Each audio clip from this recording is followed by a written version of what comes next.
The prison intakes is a time when we meet the person, when we know who he is, who she is, and that has a lot of effects in classification also to match his or her needs. Classification means placing people where they need to be in terms of risk and criminal needs. And that means that it will be very helpful for further activities such as rehabilitation or even dynamic security. But also, when we say a good classification, we are talking about prevent individuals from further criminal activity, and that is essential for the prison management.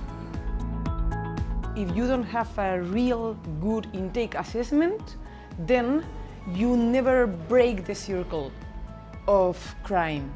What happens? An inmate goes to prison, and then if you don't have a rehabilitation program, that inmate, when coming out from prison, comes back. And it's a circle that you never break. So a good intake assessment can provide a good rehabilitation program.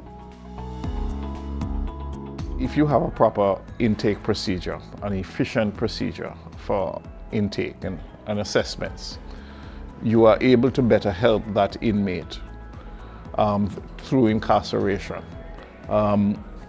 The prison now has moved long past just being a simply punitive towards more corrections and towards rehabilitation. Intake assessments are important because when the offender first goes to the prison, the intake team doesn't know who they are. Probation would have done the background research, prepare the pre-sentence reports, know the risk needs assessment, their family background, their community ties, and be able to provide that information to the prisons. I think these workshops can impact all prison workers, from directors to social workers to the people who work with inmates every day on the floor, because it gives you a boost, it gives you new information, new energy, and maybe new ideas how to manage your own prison from day-to-day life, and to see what works is very helpful.